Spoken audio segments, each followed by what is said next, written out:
এখনো থমথমে পার্বত্য জেলাগুলো, চলছে সড়ক অবরোধ। খাগড়াছড়ি থেকে শুক্রবার রাতে ১৪৪ ধারা প্রত্যাহার।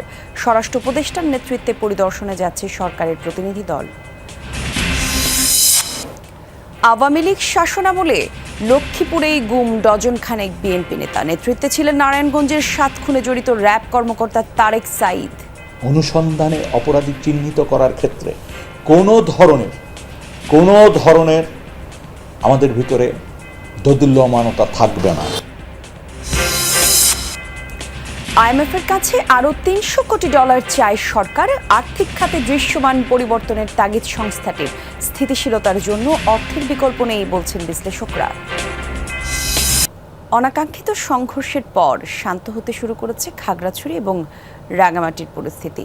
হামলার প্রতিবাদে ৩ পার্বত্য জেলায় চলছে জুম্ম ছাত্র জনতার সড়ক অবরোধ কর্মসূচি। রাঙামাটিতে সকাল থেকেই বন্ধ যানবাহন চলাচল। সড়কে নেই 3 হুইলার বা রিকশাও।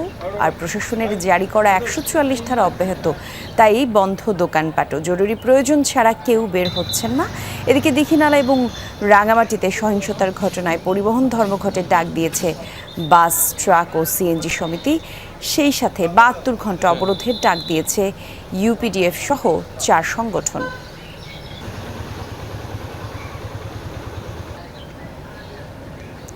খাগড়াছড়িতে ধীরে ধীরে স্বাভাবিক হচ্ছে পরিস্থিতি। শুক্রবার রাত ৯টায় প্রত্যাহার করে নেওয়া হয় ১৪৪ ধারা। বিভিন্ন এলাকায় জনমনের স্বস্তি ফেরাতে যৌথভাবে কাজ করছে পাহাড়ি বাঙালিদের শান্তি সম্প্রীতি কমিটি। জুম্ম ছাত্র জনতার ডাকে ৭২ ঘন্টা অবরোধ চলছে। সকাল থেকেই বন্ধ দূর এবং অভ্যন্তরীণ সড়কে যান চলাচল। তবে শহরে সীমিত আকারে চলছে হালকা পরিবহন। সেনাবাহিনীর প্রহরায় সাজেক যাচ্ছেন পর্যটকরা।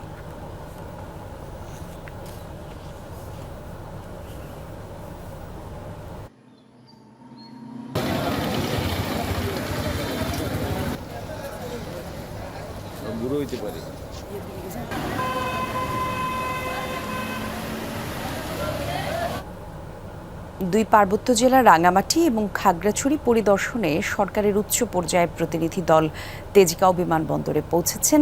এ বিষয়ে আরও জানাতে যোগ দিচ্ছেন সহকর্মী আশিক মাহমুদ। আশিক, একটু জানাবেন প্রতিনিধি দল কয়টা নাগাদ রাঙামাটির উদ্দেশ্যে রওনা দিবেন? তাদের আজকের সারাদিনের কর্মসূচি সম্পর্কে যদি জানতে পেরে থাকেন সে বিষয়ে আমাদেরকে একটু জানাবেন।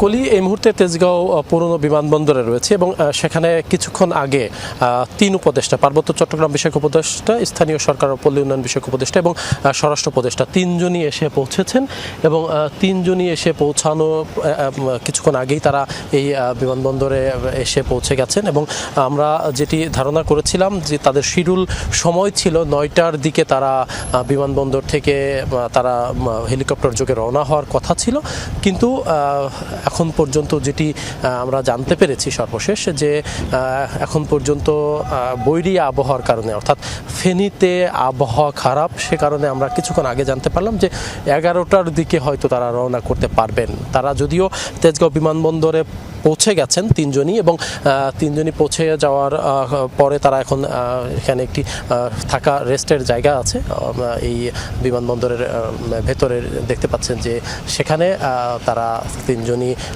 কিছুক্ষণ অপেক্ষা করবেন এবং তারপরে এখান থেকে এই যে হেলিকপ্টার দুটি, বিজিবির 2টি হেলিকপ্টার প্রস্তুত রাখা হয়েছে, এই 2টি হেলিকপ্টারের মধ্যে একটি হেলিকপ্টার যোগে তারা 3 জনই একসাথে রওনা হবেন এবং নিশ্চয়ই আপনারা দেখতে পাচ্ছেন যে সার্বিক প্রস্তুতি সম্পন্ন, সবকিছু প্রস্তুতি নিয়ে রাখা হয়েছে এবং 3 উপদেষ্টা যখন হেলিকপ্টার উঠবে তখন হেলিকপ্টার ছেড়ে যাবে। তবে একটি বিষয় হচ্ছে যে 9টার দিকে রওনা হওয়ার কথা থাকলেও বৈরী আবহাওয়ার কারণে তারা এখনও রওনা করতে পারেনি, তবে 11টার পরে হয়তো রওনা করতে পারবেন বলে আমরা সর্বশেষ জানতে পেরেছি। করে নিশ্চয়ই সেই তথ্য আপনার মাধ্যমে আবারও দর্শকদেরকে জানাবো। আপনাকে ধন্যবাদ আশিক আমাদের সাথে যুক্ত হওয়ার জন্য।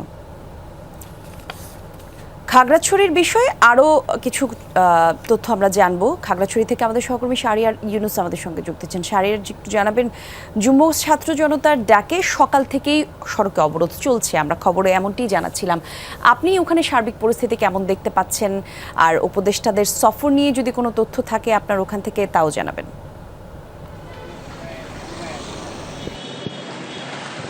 কলি গত দুদিন আগে যে অনাকাঙ্ক্ষিত ঘটনা খাগড়াছড়িতে ঘটেছিল সেই ঘটনায় যে ধরে খাগড়াছড়ি সহ তিন পার্বত্য জেলাগুলোতে যুব ছাত্র জনতার ডাকে 72 ঘন্টার অবরোধের প্রথম দিন চলছে। আমরা সেটি দেখতে পাচ্ছি শহর কেন্দ্রিক কিছু হালকা পাতলা যানবাহন চলাচল করলেও জেলার আভ্যন্তরীণ সড়কে কোনো ধরনের পরিবহন চলাচল। খাগড়াছড়ি দীঘিনা এখানে আমরা এসে দেখলাম যে একেবারে যে স্টেশনটিতে গাড়ি, বিভিন্ন রকমের গাড়ি এবং মোটরসাইকেল সহ ভরপুর থাকতো, সেটি আজকে নেই। অর্থাৎ এখানে আসার পরে আমরা যে সকল পরিবহন সংশ্লিষ্ট তাদের সাথে কথা বলছিলাম, তারা মূলত বলছেন যে অবরোধের কারণে খাগড়াছড়ি থেকে দীঘিনালা সড়কে কোনো রকমের পরিবহন ছেড়ে যাচ্ছে না, নিরাপত্তার অজুহাত তারা বলছেন। একই সাথে হচ্ছে দীঘিনালা সড়কে অনেকটা ঝুঁকি বলছেন তারা, যার কারণে এখান থেকে কোনো পরিবহন ছেড়ে যাচ্ছে না। অপরদিকে শহর কেন্দ্রিক মানুষের যে একটা স্বাভাবিক পরিস্থিতি আমরা দেখতে পাচ্ছি, সেটির বাইরে যদি বলি তাহলে বিভিন্ন উপজেলায় এবং প্রত্যন্ত এলাকায় এখনো অনেকটা থমথমে পরিস্থিতি বিরাজ করছে। দুর্যোগ আইন শৃঙ্খলা বাহিনী সেই পরিস্থিতিটুকু স্বাভাবিক করার জন্য তাদের সর্বোচ্চ চেষ্টাটুকু করছেন। একই সাথে তারা বিভিন্ন সড়কে তারা টহল জোরদার করেছেন। অপরদিকে আমরা দীঘিনালায় এমনি খবর নিয়েছিলাম যে ওখানকার যে পরিস্থিতি সেটা এখন অনেকটা স্বাভাবিক আছে, তবে সর্বাত্মক যে অবরোধের কর্মসূচিটা একেবারেই পরিপূর্ণভাবে পালন হচ্ছে দীঘিনালায়, সেটা আমরা জানতে পেরেছি। কলি, ধন্যবাদ আপনাকে ইউনুস।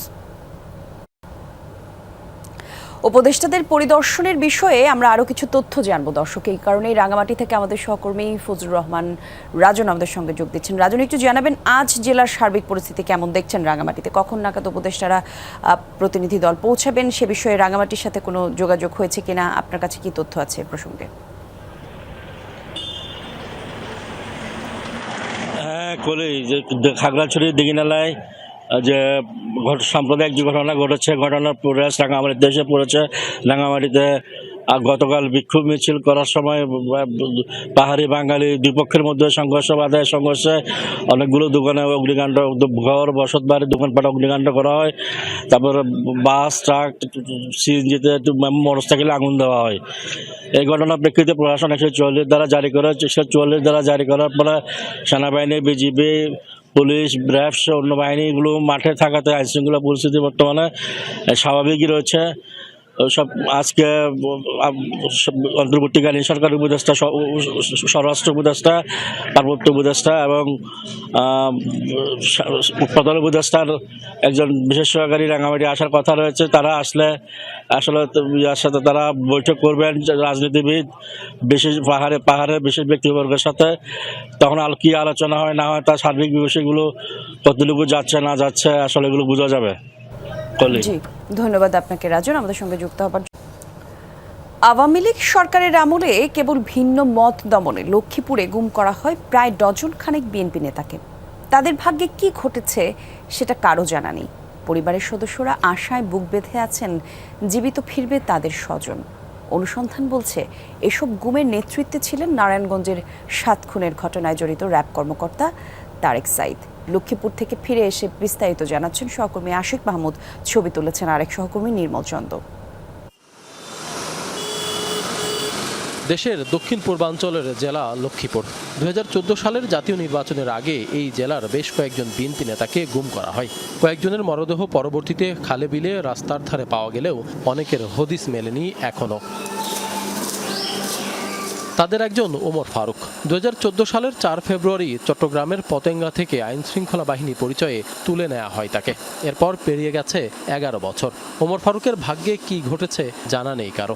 কাঁদতে কাঁদতে চোখের পানি শুকিয়ে গেছে স্ত্রী পারভিন আক্তারের।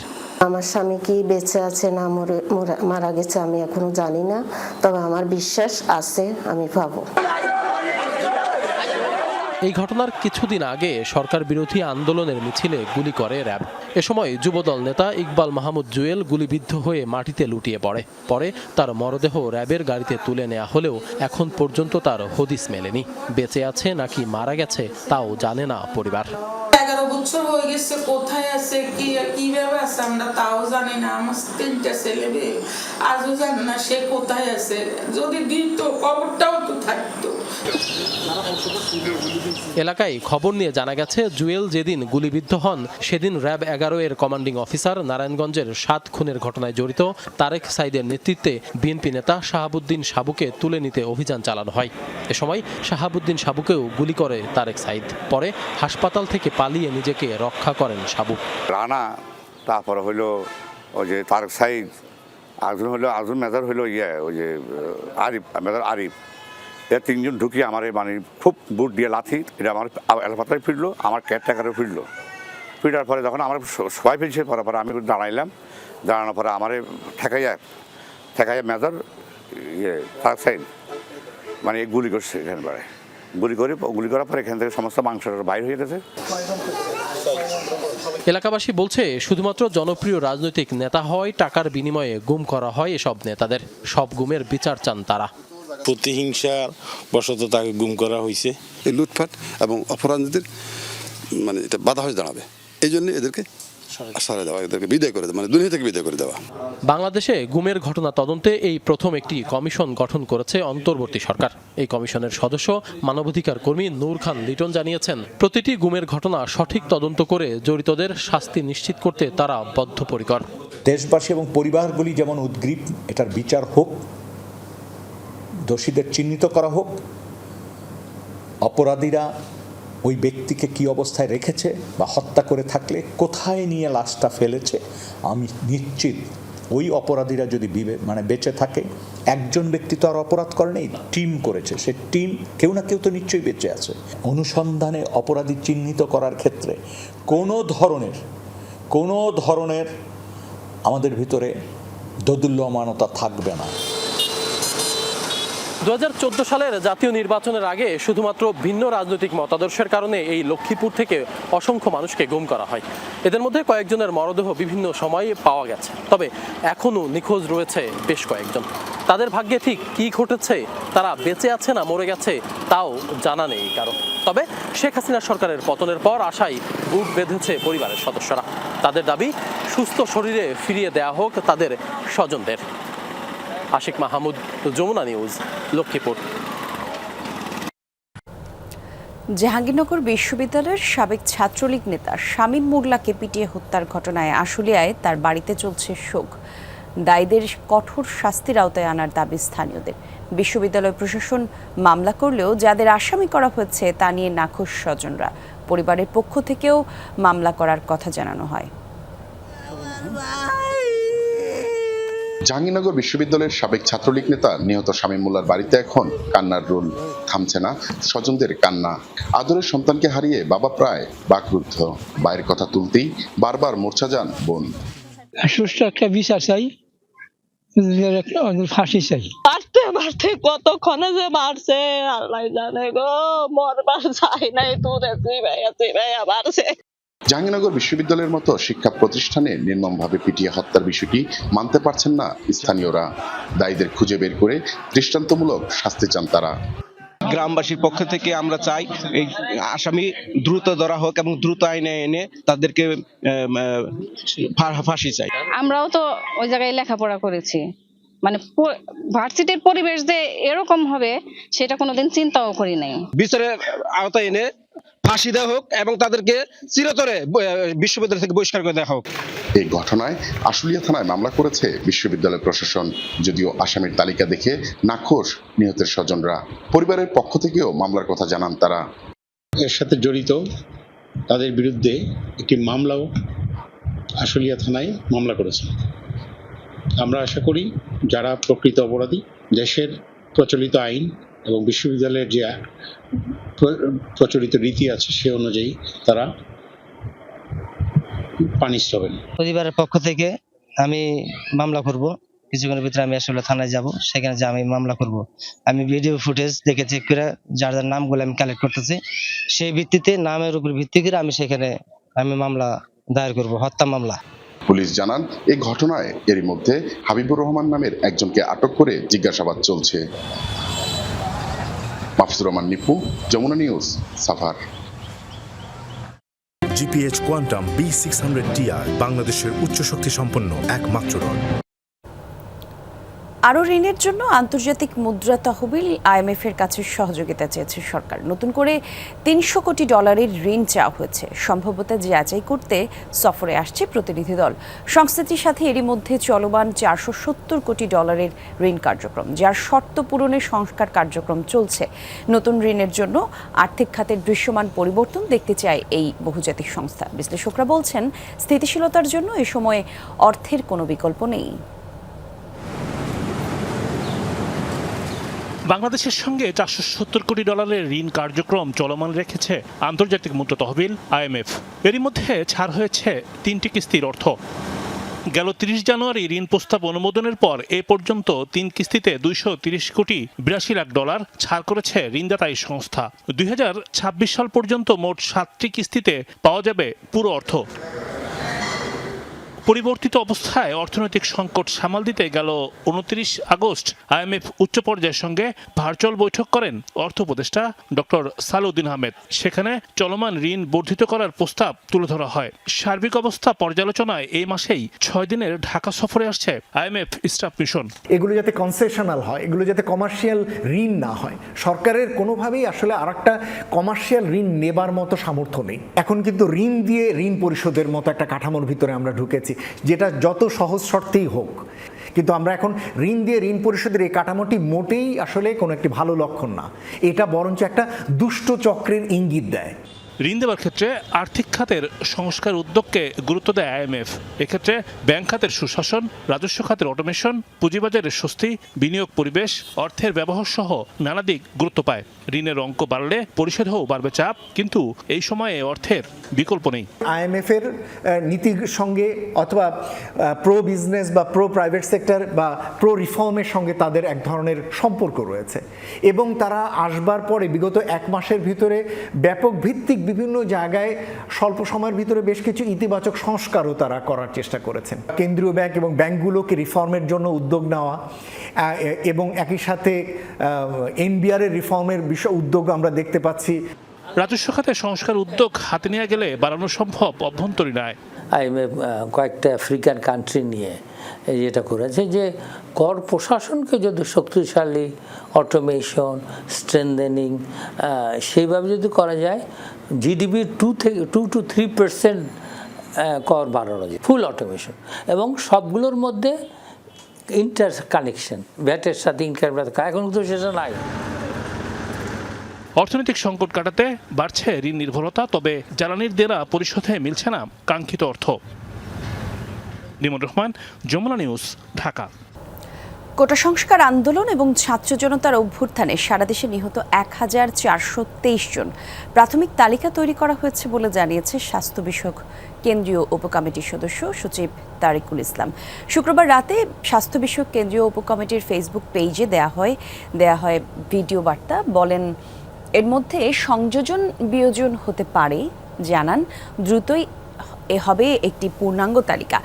আর তার সাথে তিনি বলেন, 22,000-এর মতো আহতদের তালিকা করা হয়েছে। এছাড়া 587 জন পঙ্গু হয়েছেন। চোখে গুলি লেগে আংশিক এবং পুরোপুরি দৃষ্টি হারিয়েছে 685 জন।